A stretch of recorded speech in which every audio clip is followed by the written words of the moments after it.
Fala, galera, começando mais um episódio do Papo Food Podcast. Episódio número 73. Isso aí. E hoje a gente tem um episódio hoje diferente, falando de inovação, tecnologia. A gente vem em alguns episódios já trazendo esse assunto para vocês, porque todo negócio precisa inovar, né? E ainda mais no mercado atual, que a gente tem falado muito de inteligência artificial, que é uma tecnologia que eu acabei de ser surpreendido, que eu recentemente assisti um podcast que falou que a inteligência artificial nasceu na década de 80 e ela acabou de dizer que não, que foi mais antiga ainda. Então, isso aí. E vou deixar pro Ian reproduzir o nome da nossa convidada, que ele tá aqui. Acho que tô treinando, tem uma hora que do episódio hoje do Ian. A gente recebe hoje aqui a Marcilene Scantamburlo. Não errou. Que é especialista em inteligência artificial e inovação com mais de 20 anos de experiência. Como fundador e CEO da MentorApp, que recebeu um prêmio de inovação na Malásia pelo seu projeto Mentor Rocinha. Não é isso? Isso aí. E hoje a gente já viu aí que dentro do iFood a gente já está com inteligência artificial. No seu WhatsApp já está com uma atualização de inteligência artificial. Meu subiu essa semana, inclusive. Então, provavelmente, o seu negócio está usando ou vai usar algo voltado para inteligência artificial e inovação. Então, nada mais sentido do que a gente entender um pouquinho mais disso. Com uma especialista. Exatamente. Então, é um prazer ter você aqui com a gente. Seja muito bem-vinda. Muito obrigada. Agradeço imensamente o convite. É uma honra estar aqui hoje com vocês. Que bom. Conta um pouquinho pra gente como é que começou no mercado de inovação e tecnologia. E aí depois a gente vai falar daqueles assuntos legais de fomentos, incentivos que tem do governo para desenvolvimento de tecnologia. Então, mas antes, se você não der o like no nosso vídeo, não se não vai inscrever falar no de nosso nada canal, disso. O episódio trava a partir desse momento. Então, antes de você... eu vou ficar falando aqui, enquanto você não der o like, eu tô acompanhando, tá? Vai, já deu o like? Se inscreveu? Compartilhou? Agora vai. Então, agora vai. Muito bem, excelente. Então, sobre esse mundo da inovação, né, eu venho da área de tecnologia. E na época, eu comecei a minha carreira profissional desenvolvendo programas para o Windows. Lembram daqueles programinhas desktop que você tinha que sair instalando, vai para a próxima página, até você ter lá o... Eu instalo o programa até hoje. Instala o programa até hoje. Até hoje. Nossa. Mas hoje é muito mais fácil, não é? Muito mais, meu Deus. Assim, eu não quero entrar muito nesse assunto, senão eu vou acabar entregando a minha idade, né? Eu, apesar de parecer que tenho só 20 anos, eu tenho um pouquinho mais. Pô, Marco, tá passando mais 20 não. Não, tamo cara, juntos, 25, então, talvez. Mas eu falo pra... Esses dias lá no escritório, eu comentei com o pessoal, falando assim, cara, eu trabalhei em jornal. Jornal. Trabalhei eu literalmente apaguei a luz do Jornal Balcão. Não sei se você lembra do Jornal Balcão. Lembro, claro. Que aos geração Z que estão assistindo ao episódio, o Jornal Balcão é o OLX. Antigo. Literalmente, tá? O Balcão foi vendido, até que chegou ao OLX e comprou a operação. E o OLX, ele era em jornal, ele era impresso, sim. Então, ele vinha um patacão, assim, semanalmente. Eu apaguei a luz.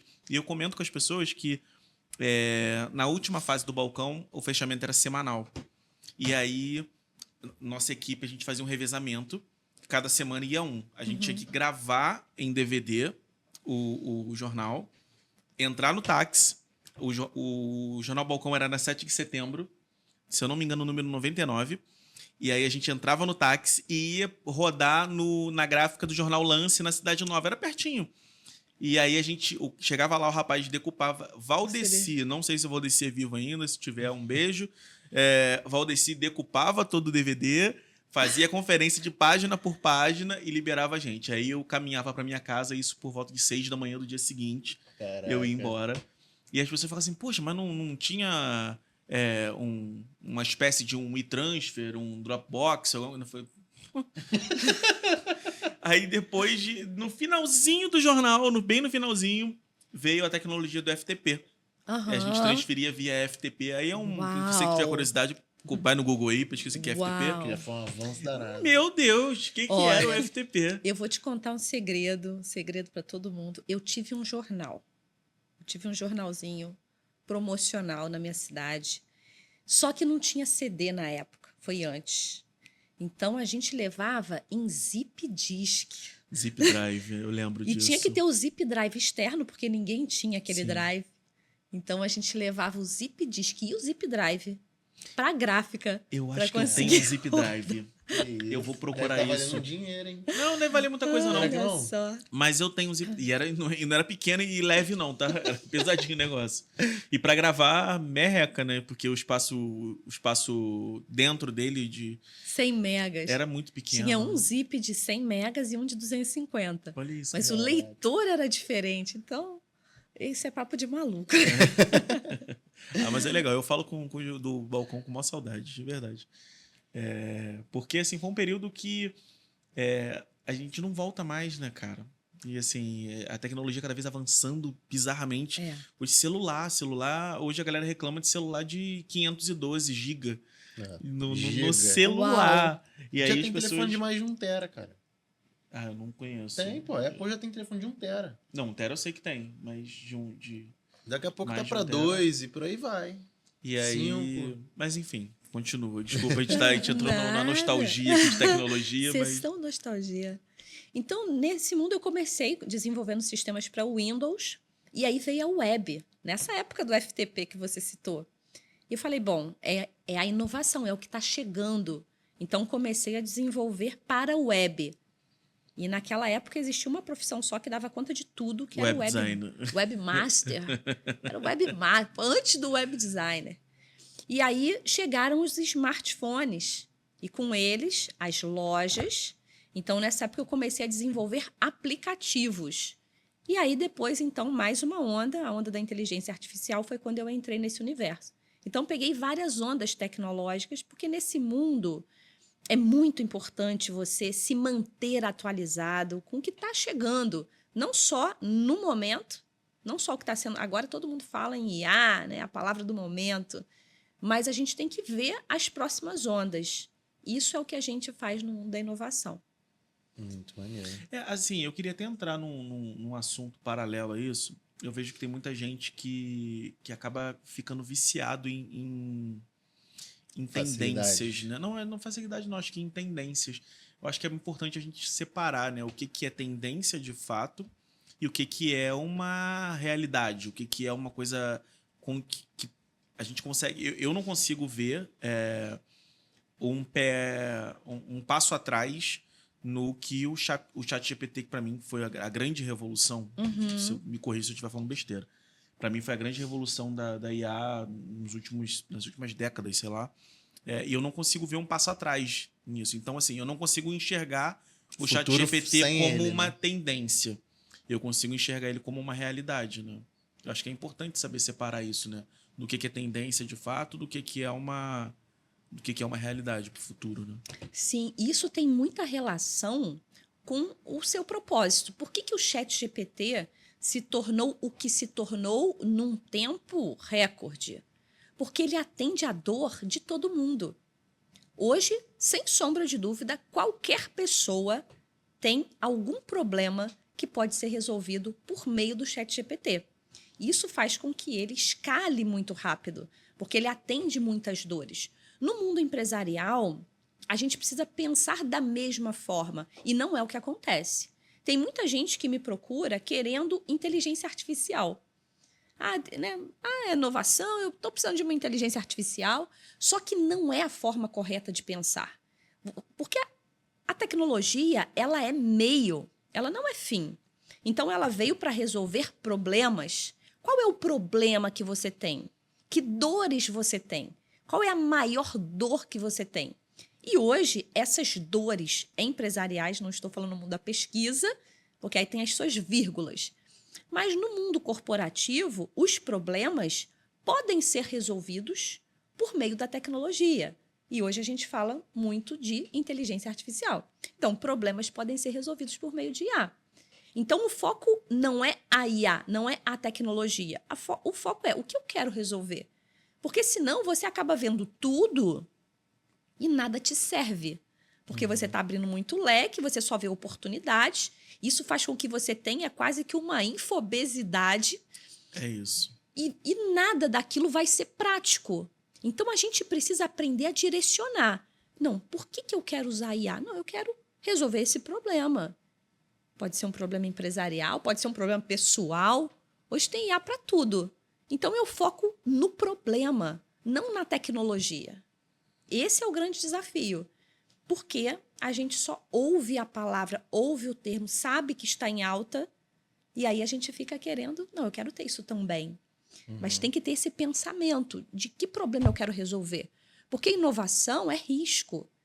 Projetos de IA, não ferramentas prontas, mas você desenvolver uma solução de IA é um risco e um custo muito alto. Então, o que você precisa fazer? Você precisa avaliar. E muitos projetos de IA não são bem-sucedidos, não sei o que estou dizendo, as estatísticas mostram. E muito por conta dessa mentalidade de querer tecnologia. Não, eu quero resolver problema. A tecnologia é só meio, é só um canal que vai me ajudar a chegar lá. Sim, mas eu acho que a galera ainda tem uma visão muito distorcida, né, de inteligência artificial. Primeiro ponto é achar que a inteligência artificial, na verdade, é um Google, né? Isso aí. Que as pessoas vão ali, perguntam e tem resposta. E a ideia não é essa. Como um oráculo. Né, Esses dias eu parei lá no escritório, assim, eu fiz participei de um treinamentozinho online e tal, sobre IA, e foi uma coisa muito rasa, mas rasa que me foi muito... Foi útil, né?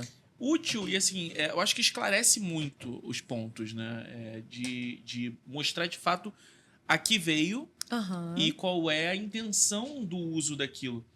E aí eu tava discutindo, um dia desses, cara, eu tava discutindo com uns amigos, falando assim, cara...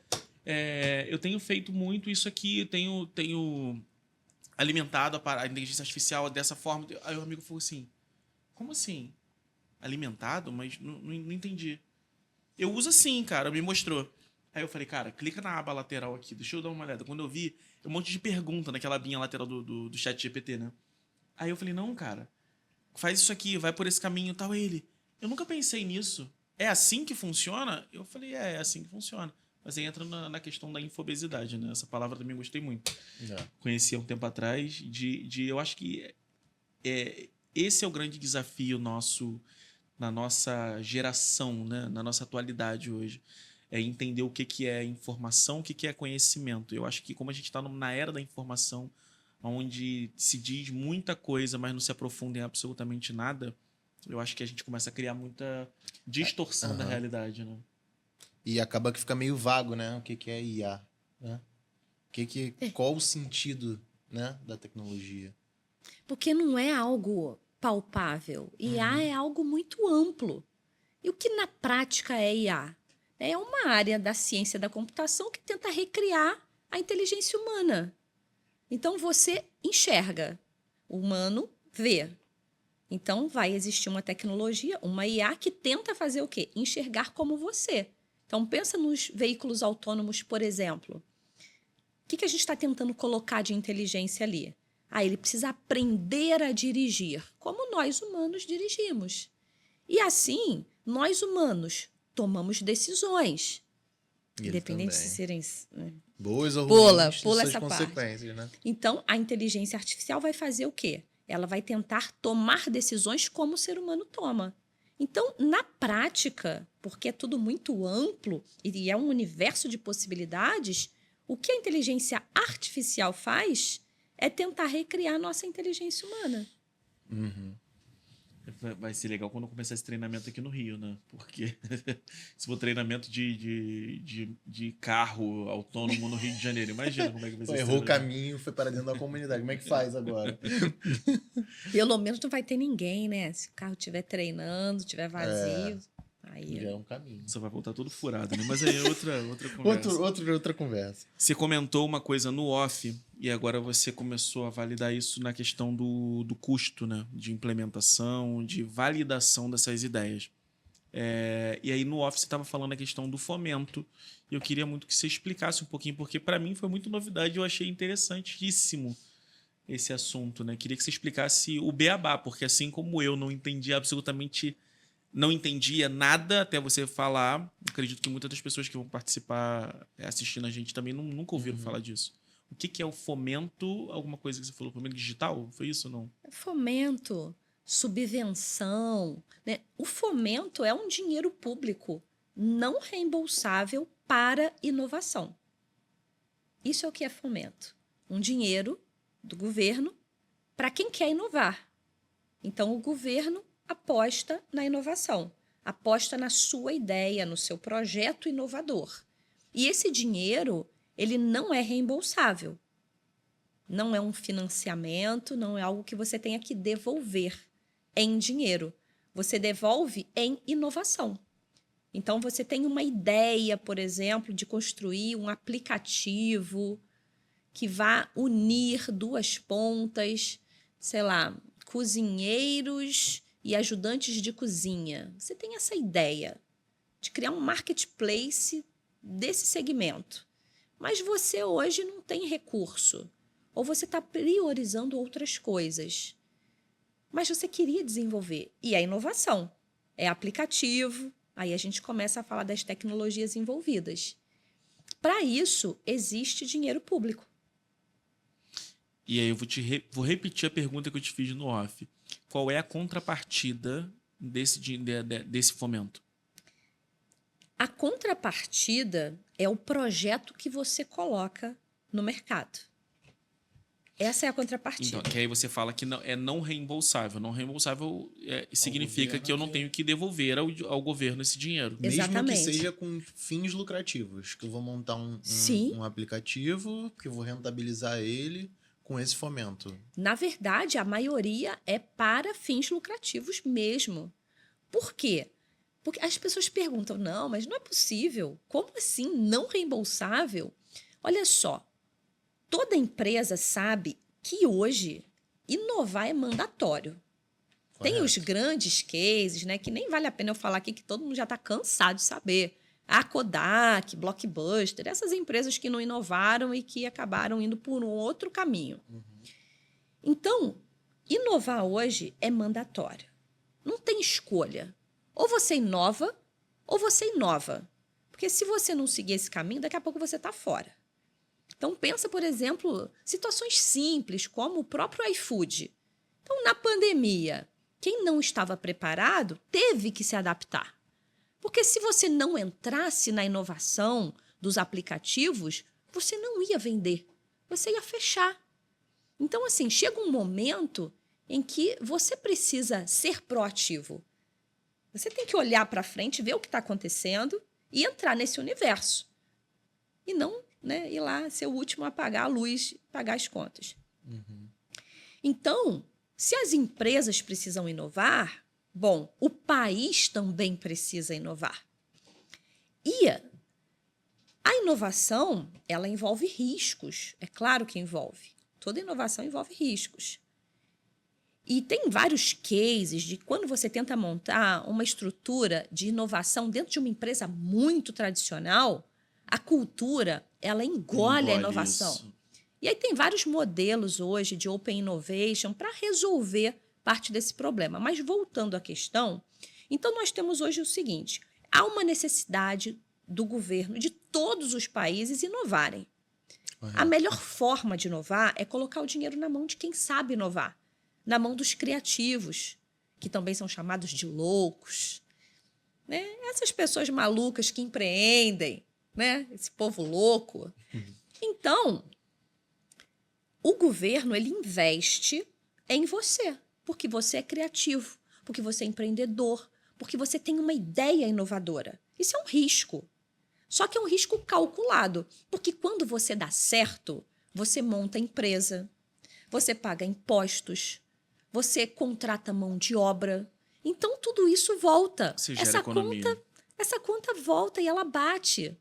Mas, num primeiro momento, você fala, dinheiro público não reembolsável para inovação. As pessoas ficam, Outro dia eu estava num evento, falei para milhares de pessoas, foi transmitido, depois eu fui lá para o YouTube ver o que o povo estava falando. Aí tinha um grupo falando assim, me passa o contato da mulher do dinheiro. Alguém sabe o contato da mulher do dinheiro? E do outro lado, uns assim, isso é pegadinha, só pode ser pirâmide. Pirâmide. Então, não, assim... mas é óbvio que não é fácil. E depois você vai explicar aqui também que você vende essa mentoria, né, para pessoas que querem entrar nesse fomento, explicando como é que é o processo. Mas é assustador no sentido de surpresa, né? De desinformação. Né? De desinformação, exatamente. E, assim, porque eu tenho amigos da economia criativa que não... Nunca certamente falaram disso, né? Não, nunca ouviram falar disso.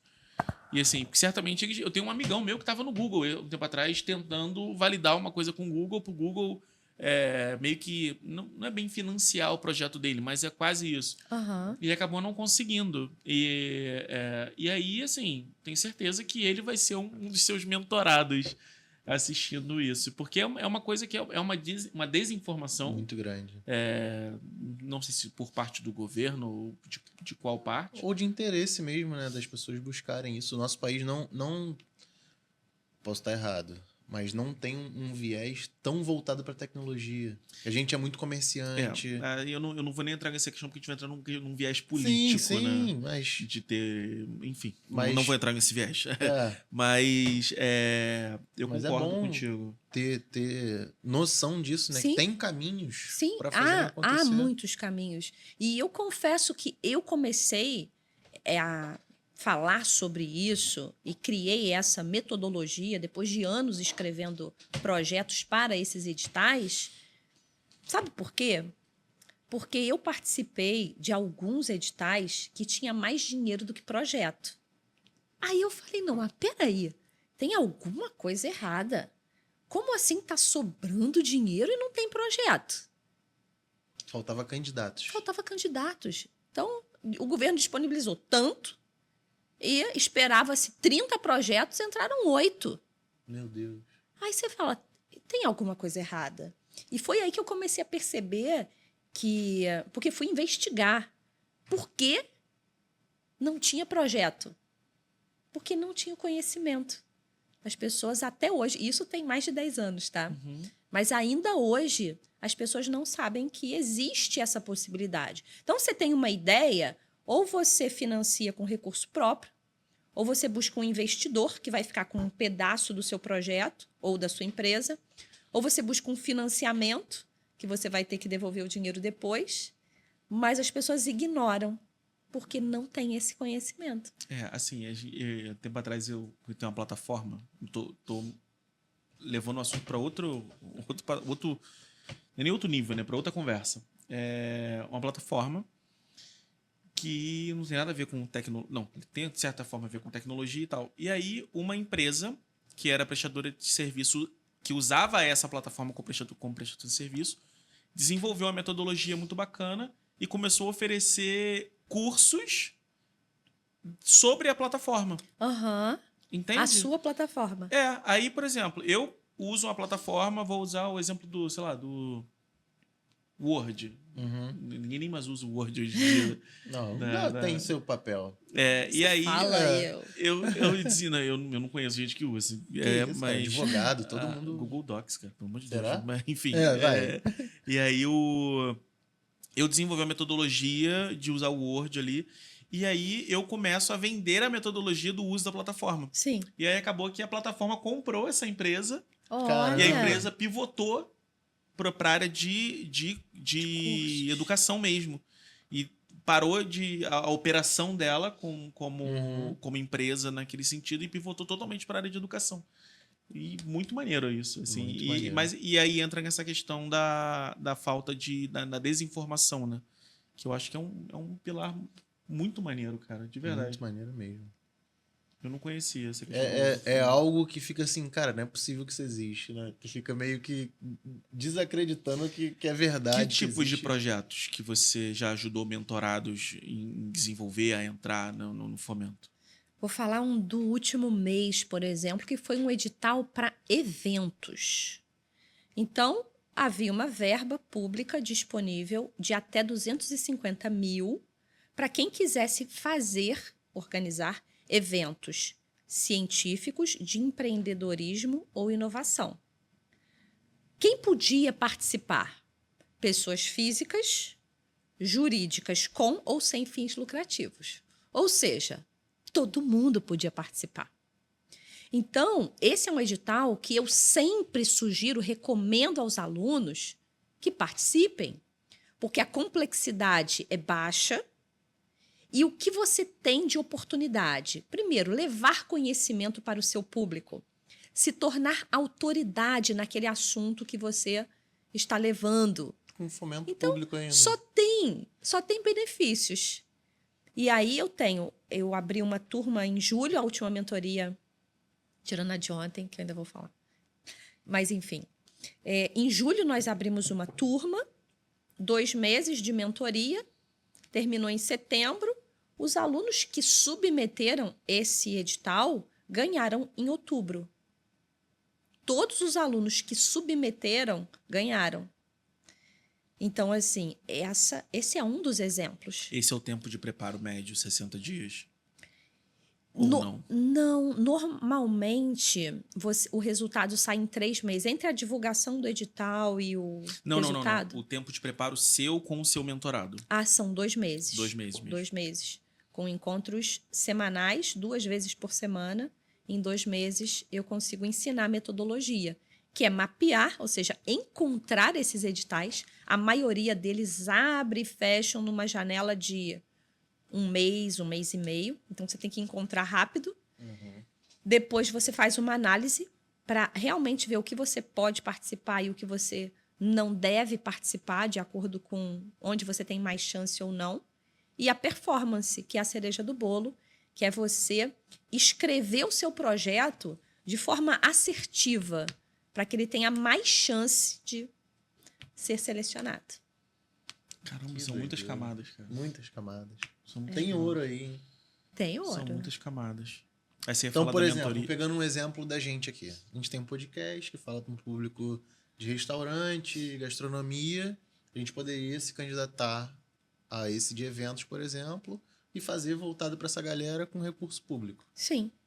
Então, o podcast de vocês já tem um segmento. Agora vocês vão fazer um evento presencial do podcast e vão levar palestrantes dentro dessa área e vocês vão convidar todo o público de vocês. Esse evento pode ser híbrido, inclusive. Pode ser presencial com transmissão online. Então, e vocês podem fazer essa captação. Esse é um dos exemplos. Agora vocês querem criar esse podcast no metaverso. E aí vocês querem fazer um projeto todo de realidade virtual. Aí tem outro tipo de fomento. E aí você vai desenhar esse projeto, que é o podcast no metaverso, e você quer lançar isso como um produto, aí você vai especificar tudo, montar o projeto bonitinho. E aí você pode captar entre 100 mil a... não especificando esse projeto em si, mas até 30 milhões você consegue captar para desenvolver uma solução tecnológica. Cara, você que viveu muito esse boom tecnológico, metaverso, virou, não vai virar? Porque, assim, a minha visão pessoal, tá? É que aquele metaverso que lançaram há, sei lá, 3, 4 anos atrás, que o Meta lançou, que todo mundo lançou. Aquele ali parece que falhou, né? Eu acho que... Eu já vejo de uma outra forma. Aquilo ali foi uma iniciação. Que, por exemplo, vou dar um exemplo... Mas teve uma galera que botou uma grana pesada ali dentro. Sim, né? tem comprando muitos terrenos. É isso aí. Investiu uma grana. Mas em algumas coisas já tá funcionando, cara. Por exemplo, já tem realidade aumentada pra tu ver um carro, que tu teria que ir na agência. Tem algumas coisas assim, bem tipo, não, assim, funcionais. A questão de metaverso, a gente recebeu o Marcos Guimarães, né, da franquia aí, que ele lançou uma feira de franquias dentro de um metaverso. E eu achei muito bacana a iniciativa. Aí também tem um projeto, tem um grupo aqui no Rio que tem realidade aumentada para você visualizar uma unidade. Você passeia por dentro da unidade. E aí, só para você que tá assistindo o episódio, você fala assim, pô, mas isso aí não se aplica ao meu restaurante. Então, deixa eu te dar um exemplo aqui. Eu acho que isso até é um assunto bacana, que eu vi há um tempo atrás de uma pizzaria. Eu não lembro, era da Europa, não lembro qual foi o país, em que eles lançaram uma realidade aumentada via QR Code, você escaneava o QR Code, e aí você colocava a câmera voltada para a mesa da sua sala e você via o produto em realidade aumentada em tamanho real ali e tal, e você conseguia ver o produto com mais detalhes, né? E, cara, isso é uma baita experiência, cara. Imagina você voltado pro ver delivery. A quantidade do prato, como vem a montagem, tudo, que no cardápio só tá ali escrito Arroz, feijão, frango, batata frita. É isso. E aí, como é que vem? Vou buscar o fomento para desenvolver essa tecnologia Tá aqui no vendo? Brasil. Olha que bacana. Então, o que você falou, né? A realidade aumentada é isso, é a tecnologia dentro do ambiente físico. Dentro do ambiente físico. Então, eu estou aqui e aí eu vou escanear algo e eu consigo ver algo virtual como se estivesse aqui, Sim. nesse mundo físico, em cima dessa mesa, ou aqui, dentro dessa caneca.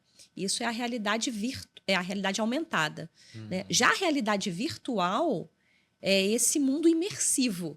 E aí você tem os óculos que te levam para um outro ambiente. Esse outro ambiente pode ser o metaverso, porque aí o mais interessante do metaverso é a imersão. É parecer que você está num outro lugar. Eu não sei se alguém aqui já teve essa experiência de usar um óculos com essa experiência imersiva, mas você sai desse universo aqui. Eu tive essa experiência num museu e não foi nada agradável, tá? Você perde completamente o senso de estabilidade, de local, de tudo, cara. É muito... É um pouco perturbador até. Mas foi muito maneiro, tá? Não tô falando mal do projeto, museu, não. O projeto foi absurdo. Só que, por ser uma coisa muito nova, uma coisa que assusta um pouco, né? E eu acho que isso é bacana, cara. Acho que é um assunto que eu nunca parei pra pensar disso voltado para restaurante, porque a gente fala muito sobre experiência, o iFood né? foi no começo disso, de uma tecnologia voltada para A gente fala muito sobre experiência do usuário com a marca, com o restaurante, com uma série de coisas. E você falando isso, minha cabeça está aqui fervendo de possibilidades, de ideias, de uma série de coisas, justamente em cima disso. Então, assim, não é só ver o produto em tamanho real e tal. Tem uma série de outras possibilidades, né? E, assim, eu acho que essa questão de tecnologia... não consigo ver outra palavra, né? Vestível, seja um óculos, seja um relógio, alguma coisa do tipo. Eu acho que é uma coisa que ainda vai crescer muito mais, né? Óculos, então, até agora ninguém acertou a mão ainda, né? Tem um monte de gente tentando, né? Muita gente tentando. Porque o custo é muito alto, né? Como é que você distribui uma tecnologia se o custo é muito alto? Fomento. Tá aí a resposta. Não, mas eu tô falando a questão dos óculos, de usuário mesmo, por exemplo. Um dos grandes problemas do metaverso é a quantidade de usuários. Quantas pessoas você conhece que comprou aquele óculos da Apple? Sim. Não entendo perfeitamente. Entendeu? Então, mas aí a gente tá falando, por exemplo, eu acabei de falar do aplicativo da realidade aumentada com o celular. Então, o celular não tem acesso hoje. Aí você vê, às vezes não precisa usar a tecnologia do óculos da Apple. Sim. Mas, às vezes, é essa experiência. Né? Então, hoje você vai no restaurante, você pode ter o cardápio feio, sem foto. Você pode ter um cardápio que foi produzido com umas fotos que você olha, você compra a foto, né? Não, eu quero esse prato aqui. Qual é o prato dessa foto aqui? Você pode ter agora a experiência de você ver o prato na sua frente, como se ele estivesse ali. E você tem a experiência de viver o restaurante sem estar no restaurante, que aí seria a realidade virtual. Então, tem tecnologia para tudo. Se você pensar na experiência do usuário, e tem lá o cardápio que chega, tem a mesa que tem o QR Code, tem a mesa que tem um tablet, e aí você vai passando tudo por ali, aí você recebe o cartão, passa o cartão ali na frente. Então, tudo isso é experiência. E eu acho que, de acordo com o público, de acordo com o que você quer dar de experiência, dá para fazer tudo. Né? E a gente tem que lembrar que o povo aqui é muito criativo. Né? Eu falei da leitura do QR Code, eu lembrei do episódio do povo que o Pix, né, faz a leitura do Pix, trocaram a imagem do Pix de um bar aí e colocaram o Pix da pessoa. Meu Deus. Aí você imagina, você vai escanear para pagar, a pessoa foi lá, fez a etiqueta, colou em cima do negócio. Você pensa, gente, o povo é muito criativo. Então tem que tomar cuidado com a segurança também. Para não fazer besteira. Mas tudo isso é experiência que você vai promovendo e que não precisa ser a mais cara. Às vezes é algo simples que você faz com a leitura do celular e você já vai trazer inovação para o seu restaurante. Cara, eu ia falar de um episódio aqui, mas enfim, isso pode dar até problema. De uma galera que está burlando. Eu fiquei sabendo da galera que está burlando tecnologia. Pro carioca, existem 2 tipos, né, de público, né? O público comum e o carioca. Pô, a galera tava burlando, tomara que já tenham resolvido isso, né? Mas a galera tava burlando o ticketzinho do bar, cara, do Maracanã. A galera tá levando impressora pra dentro do Maracanã, imprimindo o ticket. E agora triste, você torna cara. essa informação pública. Tornei informação pública. Então, se você é do Maracanã, fique de olho nisso, tá? Tá vendendo mais cerveja, tá distribuindo mais cerveja do que o que tá sendo vendido. Mas tecnologia é uma parada muito, muito maneira, cara. Eu sou apaixonado por tecnologia. Os caras vendendo o ticket. R$1. Triste, cara. Cerveja é 5, eu tô vendendo a 1, mais barato comigo. O povo é criativo, gente. É muito criativo. Não, eu te pergunto, como é que entra com uma impressora? Apesar de não ser grande, como é que você entra com uma impressorazinha portátil? Pô, eu tenho que esvaziar meu bolso, eu tenho que tirar... Pô, esses dias o guarda fez eu tirar o tênis, cara. Pra entrar no Maracanã. Te fez eu tirar o tênis. E tira o tênis, tira a boné, levanta a camisa, apalpa, esvazia bolso, faz... Como é que o cara entra com a impressora, cara? Fala pra mim. Ele deve jogar por cima do muro. Não tem volta, como, não. Pega. Pô, não tem como. Entra mais cedo. Não tem como. Cara. Porque tu não tá vai saber. Nisso. Chega via Entra drone. Chega via drone lá, passa um drone, desce, leva tudo. É muito maneiro, muito interessante. Cara, nunca tinha parado de pensar nisso. Eu não sabia que existia isso. Até uns 30 minutos atrás. Que bom. Espero que vocês agora, de posse desse conhecimento, possam submeter o projeto de vocês e ganharem o primeiro edital. Ó, e antes dela vender o jabá dela aqui, se você quiser achar ela na rede social, é só você digitar Marcilene. @Marcilene.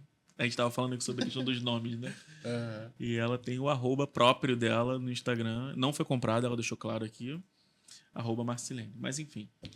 E o que mais a gente tem de informação assim, que o pessoal não sabe, que para a área de tecnologia tá disponível e o público não conhece?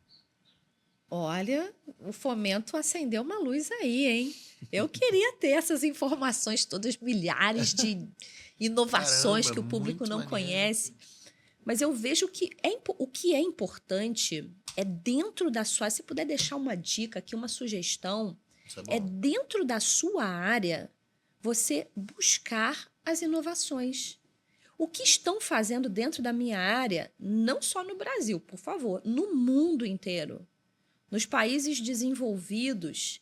E aí, isso tudo vai gerando insights, ideias. Inclusive, muitas das ideias que viraram projetos no Brasil e que deram certo, foram baseadas em ideias vindas de fora, adaptadas à realidade brasileira. Então, procura as inovações dentro do seu segmento, o que eles estão fazendo. A IA, por exemplo, como método preditivo.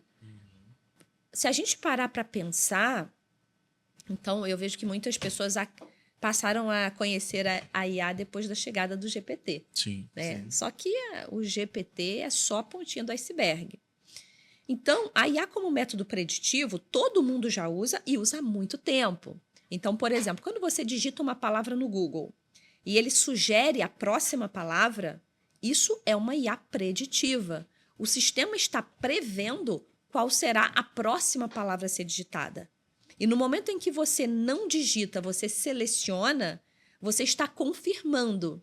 Olha, Google, é isso mesmo que eu ia digitar. Então, ele está ficando mais inteligente. Por quê? Porque ele está acertando mais. Quando a gente começa a falar de IA, entra até naquela questão das fotos do Google, quando você tem que confirmar. Sim. No que é semáforo, o que é alguma coisa. Uma vez eu assisti um vídeo falando sobre isso, né? Que aquilo ali, na verdade, era um aprendizado humano para a inteligência artificial fazer reconhecimento. Que eles botam aquelas fotos para você dizer que você é robô, se você é humano. O que é automóvel nessa foto? Aí você vai selecionar e tudo mais. Isso aí. E ninguém nunca entendeu muito o sentido daquilo, né? Por exemplo, o primeiro nível era o CAPTCHA, com as letrinhas. Lembra? Sim, ainda tem eu até lembro, hoje. tem alguns ainda. E aí aparece lá, o A, ele não tá certinho, ele tá meio itálico, Sim. o B tá torto, tem uma letra em cima da outra. Por quê? Hoje já tem inteligência artificial que quebra isso facilmente. Mas vamos pensar antes. E até porque para você querer muito quebrar isso, tem que ser, enfim, tem que estar muito focado ali em resolver um problema, né? Mas, a princípio, a inteligência artificial... Não, vamos falar de automação. Um sistema não conseguiria detectar aquilo. Para o olho humano é muito simples. Você nem pensa. Sim. Se bem que tem uns que Dá até nem o olho humano nervoso, né? consegue, né? Mas tudo bem. Então, a princípio, você olha e você entende o que está ali. Você só digita. Um sistema precisaria aprender. Uma IA conseguiria. Um sistema simples, não. E aí, como foram criados sistemas que quebram isso, porque hoje com a IA é relativamente simples, aí os CAPTCHAs estão sendo feitos de outra forma. Essas validações, para dizer que quem está ali é um humano, não é um robô. Porque senão você pode criar um sistema seu que vá, por exemplo, derrubar um outro sistema, porque fica o dia inteiro consumindo ali informações. Então, esses sites querem que essa busca seja feita uma única vez. Por isso, eles criam essas validações para dizer, não, é um humano que está ali. Entendi. E aí, agora, eles já fazem na forma de imagem, tem áudio. Então, quando você diz ali que é uma bicicleta, você está ensinando para uma IA, olha, isso aqui é uma bicicleta. Por mais que não pareça, isso aqui é uma bicicleta. Porque para o olho humano isso é fácil. Sim. E aí, esse sistema, ele vai aprendendo. Olha, isso é uma bicicleta, mas isso também é. Olha só, isso aqui que nem parece também é. Então, eles jogam imagens para muitas pessoas. Quando você diz que é, eu digo que é, e ele diz que Valida, é, né? ele vai dizendo, não, ó, isso aqui é. Então, a gente está trabalhando de graça o tempo todo. Que loucura. É sobre isso. Trabalhamos de graça Gente, o tempo todo. é professor de IA. Não, e a gente trabalhando de graça para robô. Pra robô. Que é o mais curioso, né? Que a nossa intenção é fazer com que a inteligência artificial, no caso um robô, trabalhe pra gente. Só que a gente tá trabalhando pra eles, né? Mas detalhe, por trás de todo robô existe uma empresa. Sim. E não é à toa que hoje as empresas mais valiosas do mundo são as empresas de tecnologia. Olha só. Eu vi que a NVIDIA, curioso. que é a principal, né, da inteligência É porque artificial. Muito produz louco isso. os chips para as tecnologias. O hardware necessário, né? O hardware necessário para rodar as IAs todas, tudo está por trás, né? Então, existe o software, existe o hardware, e esse hardware quem lidera é a NVIDIA. Então, independente se você é Google, né, Meta, você vai depender do hardware. Eu assisti uma palestra no Hacktown voltada para IA generativa, né? Uhum. E assim, eu saí da palestra tipo assim, cara, eu sou um merda. Que isso? Eu não entendo nada, porque a conversa é muito alto nível, assim, de informação, de tecnologia e tudo mais, porque ele começou a explicar a questão da capacidade de processamento de uma máquina dessa. Eu falei assim, pô, esquece, pô. Eu não sou capaz de absorver isso. Assim. Não, mas aí, peraí, deixa só eu colocar uma vírgula aqui. Você nem precisa saber isso. Não, mas né? eu gostaria de entender, não que eu queira virar um engenheiro de software ou coisa do tipo, mas eu acho que é importante, pelo menos para mim, né, é importante entender o funcionamento das coisas, né? E assim, de você tentar entender toda essa questão, cara, assim, misturando assunto, esses vídeos que estão sendo feitos com IA é completamente perturbador para mim. Esses vídeos. Você já deve ter visto no Instagram ou no TikTok da vida um vídeo de uma. Por exemplo, vou usar um exemplo completamente maluco aqui. Uma velhinha que sai numa moto e a moto vira um tubarão e o tubarão vira uma bazuca e a velhinha escorrega, vira um sorvete e aquelas coisas. Aquilo ali é completamente perturbador pra mim. Não, de verdade. Eu vejo esse tipo de vídeo, eu pulo, porque não dá pra mim. Não dá, de verdade. E é assim, é muito surreal pensar que a gente tá vivendo não o início, né, disso, assim, vivendo o grande boom, talvez, da inteligência artificial e que não vai parar. Não. É uma coisa muito assustadora isso, né? E tem muitas funcionalidades. Muitas, tem edição cara. de foto, tem tratamento de áudio. Muitas. Tem corte de podcast. Eu que, por exemplo, a minha profissão nativa, eu fui diretor de arte minha vida toda. E com coisas de, sei lá, retoque de imagem. Hoje, por a exemplo, segunda. a Adobe desenvolveu pro Photoshop umas coisas que são muito absurdas.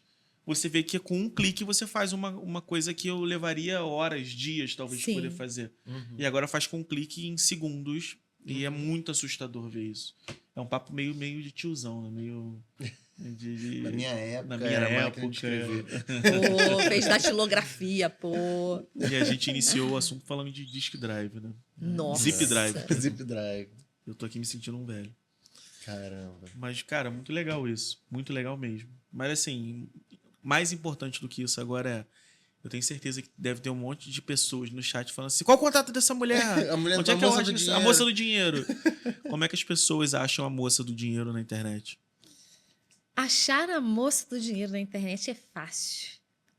Porque eu falo pra vocês que com esse nome estranho que eu tenho, nem no metaverso vocês Mas eu não acho encontrarão Marcilene uma. estranho, não. Marcilene Escantambu. Não, tudo bem. Não, Escantambu. Tudo bem. Vamos lá. Boa, O sobrenome é com S mudo. Escantamburlo. Mas assim, o que eu achei bom desse sobrenome é que ele é exatamente como escreve. Não Isso tem é a facilidade. pegadinha. Tem o lado bom e o lado desafiador, tudo bem.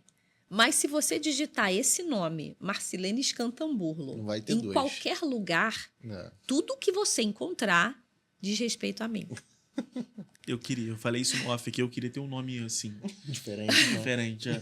Que aí todo mundo sabe que é único, assim. A única Marcilene Escantamburlo é essa daqui. Agora, Marcos Fonseca deve ter no mínimo uns 30 mil no Brasil. 30 mil? 30 mil tem aqui no raio de 5 quilômetros, pô. Mas aí o pessoal te acha no Instagram, é só @Marcilene. Como é que faz pra ser aluno também, ser mentorado? @Marcilene, e aí se aparecer outra Marcilene, porque às vezes aparece, né? É só começar a digitar o sobrenome, que aí não tem erro. Aí vocês me encontram mesmo. Então, na mentoria, essa mentoria MAP, eu abro sempre turmas. Nesse momento, nós estamos com turmas abertas.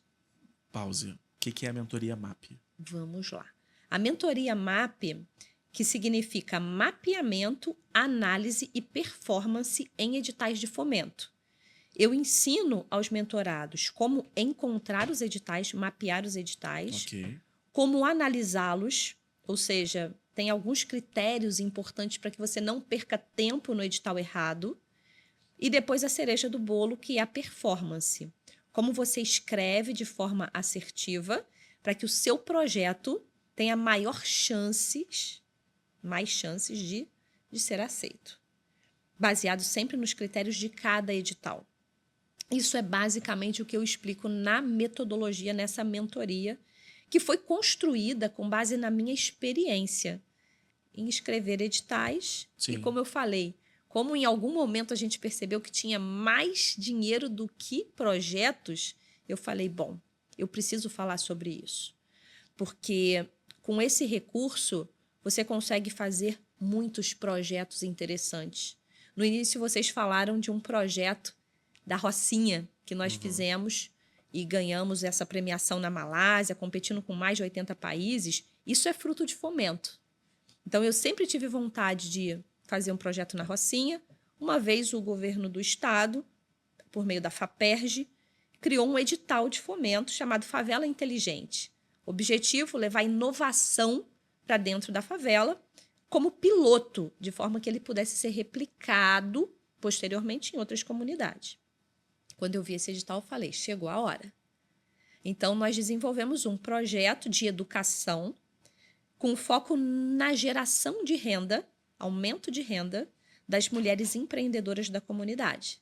Fizemos isso desenvolvendo 3 conjuntos de habilidades: técnicas, comportamentais e digitais, ou seja, tecnológicas.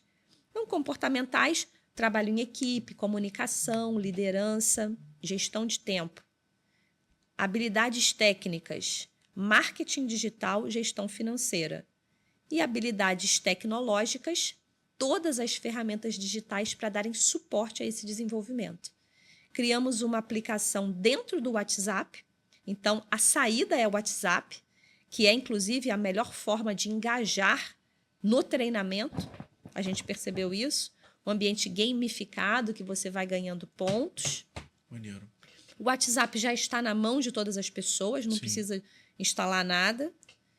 Os conteúdos são dados em pílulas, porque o poder de atenção plena do ser humano vem diminuindo com o passar do tempo.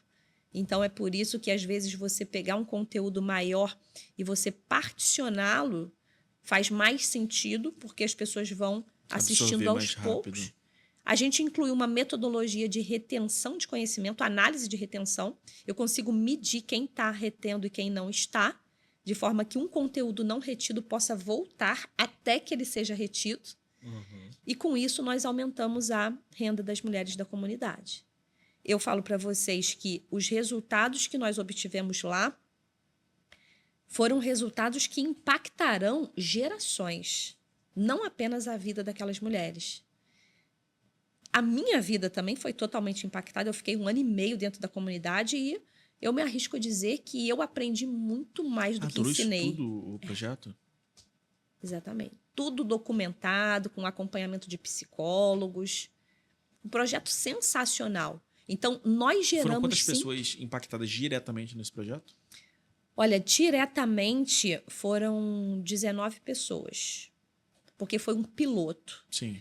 Então, foi tudo documentado, o que funcionou, o que não funcionou. 19 pessoas fora a equipe envolvida nisso. Sim, fora a equipe toda e todas as famílias impactadas, né?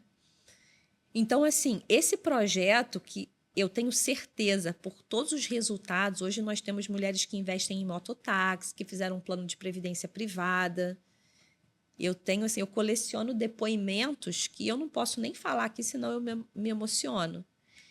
Então, esse projeto e essa transformação gerada na comunidade com inovação, ela se deu por meio de fomento. Sem o fomento, certamente, nós, como empresa, não teríamos investido nesse projeto. Então, foi a oportunidade do fomento, junto com o nosso propósito, junto com a nossa expertise, junto com a nossa tecnologia, que fez funcionar. Essas são as oportunidades do fomento. Cara, que maneiro. Muito maneiro. Então, isso é o que nós ensinamos na mentoria. E aí, esse projeto tem continuidade? Atualmente, ele está parado. Nós estamos desenhando um formato para rodar em 6 meses em outras 2 comunidades agora. Isso deve acontecer no início de 2025. Então, como tudo foi documentado, aqui foi um piloto. Agora a gente vai pegar só o que funcionou e rodar em 2 outras comunidades para ver se funciona. Só o que funcionou aqui. Funcionou, aí nós estamos preparados para escalar. Muito legal. Escalar para E o fomento está por trás disso? Está por trás disso. Muito maneiro. Que maneiro. Muito interessante. Vou me aprofundar nesse assunto, cara. Eu já anotei aqui um monte de coisa aqui, cara. Vou me aprofundar nesse assunto. Quero ser Então, mentorado. E eu fico muito feliz. Vai ser uma honra tê-lo conosco. E isso está acessível a todos. A qualquer empresa. Uma pergunta, agora mais ignorante. Como você descobriu esse nicho? Pô, como assim, mas eu só fiz pergunta ignorante. Agora, mais assim, tipo, aprendeu isso como? Aonde? Com quem? Como é que iniciou? Olha, eu lembro que eu fiquei sabendo de um fomento e eu não me lembro o como. Mas aprendeu por caminhos Se eu não me engano, próprios. foi uma pessoa que comentou comigo, olha isso aqui. Aí eu li, eu já era gerente de projetos, então para eu escrever projetos seria relativamente tranquilo. Falei, nossa, que legal isso. Era um projeto da FAPERJ de 400 mil. Eu lembro exatamente do primeiro. Eu não lembro como a informação chegou exatamente. Eu sei que eu li, me interessei, escrevi um projeto e submeti. Como você podia pedir até 400 mil, eu pedi R$ 399.998. E aí eu falei, gente, já estava fazendo planos. Nossa, eu vou fazer isso, vou fazer aquilo. Pô, esse projeto vai funcionar. Saiu o resultado. Eu não ganhei. Gente, foi frustrante. Eu não ganhei. E aí eu não acreditei. Eu mandei um e-mail para lá. Não, olha só, eu quero saber. O que eu errei? Por que eu não ganhei? E aí, hoje, eu entendo que poderia ser um bot, um e-mail automático. Porque não tinha chat GPT ainda. Aí, a mensagem dizia assim, Prezada proponente, informamos que o seu projeto, acho que tinha meu nome lá, o seu projeto estava muito bom. Só que nós recebemos muitos projetos muito bons. Então, continua tentando, porque tem. Gente, eu levei isso para o meu coração. E aí, 1 ano depois, saiu de novo o edital. Eu falei, é Os agora. editais se repetem. Se repetem. Como se tivesse um ciclo dos editais. E todo ano eles A maioria se repete, E aí veio o edital de novo. Eu falei, chegou a minha vez. É agora. Fui pegar o que eu tinha escrito 1 ano atrás. Gente. Pensa num projeto ruim. Pensou? Multiplica por 10.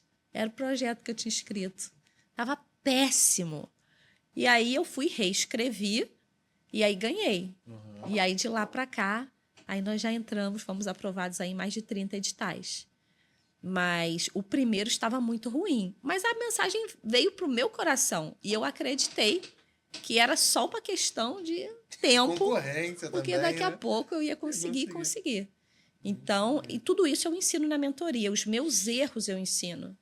Né? Os erros que eu já tive escrevendo editais para outras pessoas, escrevendo projetos para outras pessoas. Tudo isso eu ensino. E dou muitas dicas sobre esse tema, tanto no Instagram quanto no LinkedIn. Então, quem quiser saber mais sobre esse tema, sobre essas oportunidades, tem muito conteúdo gratuito. Agora, quem quiser que eu dê a mão para a gente montar um projeto com o meu acompanhamento, aí vem para a mentoria. Muito maneiro. Muito interessante. Aconselho vocês seguirem, hein? Se vocês não seguirem isso aí, eu não sei onde vocês vão achar essa informação, não. Hein? Na boa. E eu falo para vocês que, estando agora outubro, novembro, dá tempo de ganhar edital ainda esse ano. Ainda 2024. Tem edital esse ano ainda? Tem. Tem muitos editais. Gente, e essa é a melhor época, porque existe uma rubrica para inovação que tem que ser gasta até o final do ano. Se não gastou, então, de agosto a dezembro... Tem que gastar. É muito edital. Então, dá tempo ainda. 2024. Vou submeter o meu projeto, tá aqui anotadinho. Tô com 5 aqui e já. Tá registrado, hein? Tá gravado. Muito legal, muito legal. Marcelene, foi muito bom te receber aqui. Eu gostei muito do episódio. Espero que vocês tenham gostado também, porque eu tô aqui pensando em 1000 possibilidades aqui. E o Ian vai virar mentorado. Com certeza. Provavelmente eu também. E é isso. Espero que vocês tenham gostado. Informação de alto nível. E o mínimo que você tem a fazer é compartilhar essa informação. Dá o like. Olha só, eu vou repetir de novo. Dá o like. E se inscreve no canal. Compartilha, comenta. Isso é de graça, gente. É conteúdo de graça. Você não vai ter esse tipo de informação aqui que você teve agora em outro lugar. Você vai ter aqui. Então, ajuda a gente a fazer o nosso canal crescer. E é isso. Muito obrigado pela participação de todos. Até a próxima. Até o próximo episódio. Esse foi o episódio 73.